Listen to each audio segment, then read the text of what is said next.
سلامونه. نن درته په ورډ کې درس درکوم. په ورډ کې هم مینو کې درس ورکوم.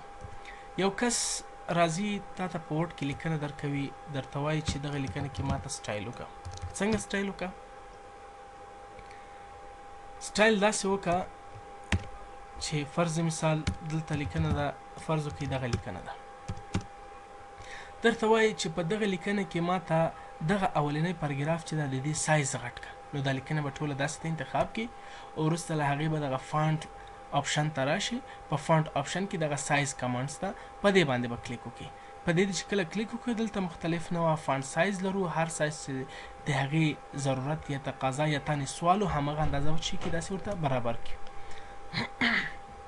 یا که فرض مثال فانټ سایز کې سایز آپشن نو نو تاسو کولی شئ له دغه انکریز فانټ سایز او ډیکریز فانټ سایز کمانډ څخه هم استفاده وکړئ. راشئ په انکریز فانټ سایز باندې به کلیک کړئ نو د لیکنې سایز به زیات شي. ډیکریز فانټ سایز باندې چې کلیک کړئ لیکنې سایز به ورته څه شي؟ کوچنی شي.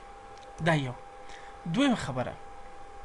یو کس راځي درته وایي چې په دغه لیکنه کې ماته داسې یو سټایل وکړه چې داسې لږ کوږوالی واخلي، یعنې دا لیکنه داسې لږ ځان کوږ ښکاره کړي یا یو درجه کوږ واخلي، یا 15 درجې 15 درجې دا لیکنه کږه ښکاره شي یا داسې چپه ښکاره شي. نو د هغې دپاره دا لیکنه به ټوله تاسو انتخاب کړئ. وروسته له هغې به فانټ آپشن ته راسئ. په فانټ آپشن کې چې ده دغه ایټالیک کمانډ باندې به تاسو څه وکړئ؟ کلیک وکړئ. نو دغه لیکنه وګورئ لږ به داسې ځان کوږ کړي. یا فرض مثال یو کس درته وایي دغه لیکنه چې ده دا چې ما درته انتخاب کړې، ته دغه لیکنه کې راته د دغه ټولې لیکنې لاندې یو خط کش کړه. نو د هغې دپاره به تاسو فانټ ته راشئ. په فانټ کې به دغه یو شکل وینئ چې دې ته انډرلاین ویل کېږي، په دې باندې به کلیک وکړئ. نو وګورئ له ټولې لیکنې لاندې به څه راسي؟ خط راسي. یا داسې درته وایي چې فرض مثال دغه نیو تیم ده، دغه نیو تیم غلط لیکل سوی، یا ګرامر اشتباه لري یا سپیلنګ اشتباه لري. د دې په منځ باندې ته ماته خط کش کړه چې زه پوه شم دا اشتباه ده یا غلط شوی ده. نو د هغې دپاره به فانټ ته راشئ. په فانټ کې چې ده دغه ABC شکل چې ده چې سټرایک تھرو ورته ویل کېږي، په دې باندې به کلیک کړي. نو ګورئ دا به دا شکل ځان ته انتخاب کړي. یا داسې مسله، دغه لیکنه چې ما درته انتخاب کړې د دې راته سټایل بدل کړه. زه نه غواړم فرض مثال په دې شکل د لیکنې د نه ښکاري کې بل شکل د راته ښکاره شي، بل سټایل کې در ښکاره شي. نو د هغې دپاره ته فانټ ته راشه. په فانټ کې چې ده دغلته فانټس لرو، یا د مختلف نوع فانټس دي، لکه موږ تاسو چې پښتو کې نستعلیق کوبیک لرو دغسې مختلف نوع په د انګلیسي کې هم شته. نو په دغه ایرو باندې شکل باندې به کلیک کړي. دلته مختلف نوع فانټس ډیزاین دي، د دې نه چې هر یو ډیزاین درته ویل سوي همهغه به ورته ټارګېټ کړي. بله خبره، یو کس درته وایي چې ته دلته ماته داسې شکل کې ولیکه چې دا خو H2O داسې شي سو د اوبو فرمول ده. اوس دا خو داسې سو لکه H2PO، دا ماته د اوبو د شکل یا د اوبو د فرمول په شکل ولیکه. نو ته به راشي دغه دوه به انتخاب کړي. وروسته له هغې به فانټ ته راشي. په فانټ کې چې دغه X2 ویني دې ته سبسکرپټ ویل کېږي، په دې به کلیک کړي. نو دا به H2O فرمول شکل واخلي. یا یو کس درته لیکي چې X مربع،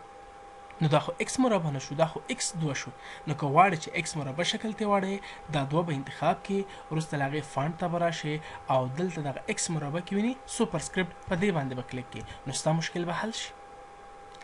یا داسې یو کس درته وایي دغه لیکنه ویني چې دې لاندې ما خط کش کړی، د دې یوه کاپي دغلته پرېږده او یوه کاپي چې ده تر دغه X مربع لاندې راوله. نو دغه لیکنه به انتخاب کړي. وروسته له هغې کلیپ بورډ ته به راشي. په کلیپ بورډ کې دغه دوه ورقې شکل چې ښکاري دې ته کاپي ویل کېږي، په دې باندې به کلیک کړي. یا د کیبورډ له لارې به کنټرول C ورته ووهئ. وروسته له هغې به راشي هغه کوم ځای چې ټارګېټ درته ویلی هغلته به ورشي. هغلته چې کله ورغلې ته به څه وکړي؟ بیا به راشي کلیپ بورډ ته. په کلیپ بورډ کې دغه پیسټ شکل ویني، د دې په ذریعې سره ته له هغې ځای څخه لیکنه دلته را کاپي یا هم را نقل یا هم انتقالولی شي. نو په دې باندې به کلیک کړي. نو وګورئ یو نقل یې هلته پاتې شو، یو نقل یې دلته پاتې شو. یو کس درته وایي چې دغه X مربع دغه فرمول چې ده دا له ده ځای بیخي واخله، نه غواړم دلته پاتې شي. نو د هغې دپاره به دا انتخاب کړي. کلیپ بورډ ته به راشي. دغه قیچي شکل چې ده دې ته کټ ویل کېږي،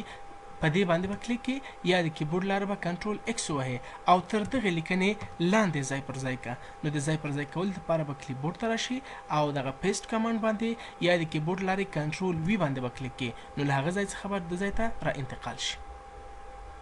بله مسله داسې ده، دغه لیکنه ما درته انتخاب کړې، یو کس درته وایي او دې ته فرض مثال ما دغه رنګ ورکړی، دا رنګ مې ورکړی یا ور لږ نور واضحتر رنګ ورکړم دغه رنګ مې ورکړی ده دا رنګ ما دې لیکنې ته ورکړی دغه عین رنګ په دغه لیکنه هم زه غواړم نو هغې دپاره دغه لیکنه به ټوله ته نه انتخابوې فکر دې اوسېږه ځکه مخکې خو ما ټولې لیکنې انتخابولې ته به چې نه راځه ټوله نه فقط به ته په دې لیکنه باندې کلیک وکړې کله چې په دې لیکنه باندې کلیک وکړه وروسته له هغې به کلیپ بورډ ته راشې دغه دې ته پوینټر ویل کېږي موږ تاسو پښتو کې برش یا برس ورته وایو څوک ورته پوینټر په انګلیسي کې پوینټر ورته ویل کېږي بعضې ورته پینټر وایي په دې باندې به کلیک وکړي وروسته له هغې هغه کومه لیکنه چېرته انتخاب شوې ده هغه به ټوله داسې انتخاب کړي لکه برش چې وهې داسې به کړي وروسته له هغې به د ماوس کلیک خوښه کړي نو عین ډیزاین فاینټ چې هلته و هغه ډیزاین دلته راغی بله مسله دا ده یو کس درته وایي چې دغه لیکنه چې په کوم رنګ ده دغه رنګ یې زه نه غواړم دا ماته فرض مثال په سور رنګ باندې واړوه نو دا لیکنه به ټوله داسې انتخاب کړي وروسته له هغې به دغه فانټ ته راشې په فانټ کې دغه وینې دغه ای لاندې خط چې ترکش شوی ده فانټ کالر دغه ایرو باندې به کلیک کړي وروسته له هغې کوم کالر چې درته ویلی هغه کالر به څه شي کې انتخاب کړي او موس به خوښې کړي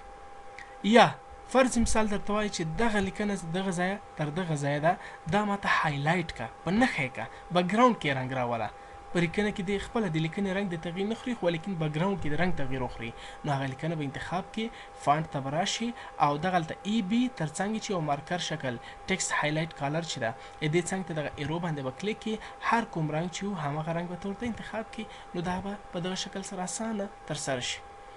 یا فرض مثال داسې درته ووایم لیکنه به بیا زه ولیکم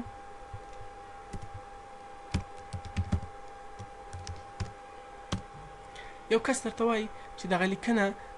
ماته مختلف ډیزاین وکړه لکه فرض مثال لیکنه دی وي خو بکګراونډ کې دی ورسره سیوری هم راځي یا فرض مثال لیکنه دی په سور رنګ کې ورسره بکګراونډ کې دی تور رنګ راشي که نه هغه څنګو کې یا ځایګانو کې داسې ډیزاین سره راسي دا لیکنه به ټوله ته انتخاب کې ډېر اسانه ده لیکنه چې کله انتخاب کړه فانټ ته به راشي په فانټ کې ویني دغه رنګه ای چې به هغه څنډو کې رنګو سره ښکاري ټکسټ افیکټ ورته ویل کېږي دې په دغه ایرو باندې به کلیک وکړي دې په ایرو دی چې کله کلیک وکړه وروسته له هغې وګوره هره لیکنه چې ته غواړې په هغه کوم ډیزاین چې درته ویلی وه هغه افیکټ ویلو هغه افیکټ ته به راشي یا پر مثال داسې سوری کاپي ځان نه ولري داسې بولډ ایټالیک چې هر ډیزاین یې درته ویلی و که نه هماغه مطلب ډیزاین به پیدا کړي او دلته به کلیک پې وکړي نو لیکنه به په همغه شکل سره راشي یا فرض مثال داسې درته وایي یو کس چې دغه لیکنه چې ده لکه دغه اول پاراګراف چې ده دا ما انتخاب که دغه اول پاراګراف ما ته داسې که چې له ښي طرفه دې شروع شي صحیح ده له ښي طرفه دې شروع شي لکه پښتو چې ښي طرف نه لیکل کېږي انګلیسي چپ طرف نه لیکل کېږي دا ما ته داسې انتخاب کړه لکه له ښي طرف نه نو د هغې دپاره به ته پاراګراف ته راشي په پاراګراف کې چې دا دلته وګورئ دغه دریم وسطي لاین چې ده دې ته څه ویل کېږي دې ته الاین ویل کېږي الاین مطلب ترتیب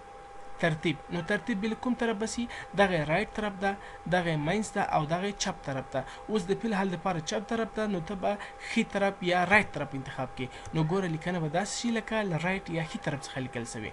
یا فرض مثال یو کس درته وایي چې نه سنټر ته که مینس ته که وسط ته که نو د هغې دپاره به پاراګراف ته راشي په پاراګراف کې دغه الاین 3 کمانډ ویني په دې کې دغه وسط کمانډ چې ده سنټر په دې باندې به کلیک کړي نو لیکنه به داسې شي لکه په مینس یا وسط کې چې لیکل شوي وي یا یو کس درته وایي دا بیرته زه عادي حالت ته راولم یو کس درته وایي چې ګوره دغه لیکنه وینې دا ډېره وتلې او راننوتلې لري دا ماته ټولې یو ترتیب که چې دغه وتلې او ننوتلې ورکه شي نو ټوله لیکنه به انتخاب کړي وروسته له هغې به پاراګراف ته راشي په پاراګراف کې دغه وینې دا لاین منظم چې ده دغه آپشن دغه کمانډ دې ته جسټیفای ویل کېږي په دې باندې به کلیک کړي په دې کې وګوره جسټیفای لو میډیم او های جسټیفای لکه عموم درته وایي چې عموم کې دې اصلاح شي لږ زره کې دې اصلاحات در راولي اوسط درجه او بیخي په هغه اعلی درجه دې جسټیفای سي فقط جسټیفای هم چې وایي زموږ ستاسو کار ورباندې کېږي نو ګورئ لیکنه به ټوله څه شي یو ترتیب شي هیڅ یو لغات به وتلې او ننوتلې نقطه نه لري دا بل یا داسې درته یو کس وایي دغه لیکنه وګوره دغه لاینونو یو خط تر بل خطه فاصله ډېره نږدې ده یا ډېره لرې ده دا یا راته نږدې کړه یا راته لرې کړه نو داسې ده چې لیکنه انتخاب کړه پاراګراف ته به راشي په پاراګراف کې دغه آپشن ویني یو وکتور پورته یو وکتور لاندې لاین او پاراګراف سپیسینګ ورته ویل کېږي په دې باندې به کلیک کړي دلته چې کلیک دلته مختلف سایز دي ګورئ فاصله که کموئ د دوو خطونو ترمنځ لږ یې ورزیاتوئ نور یې ورزیاتوئ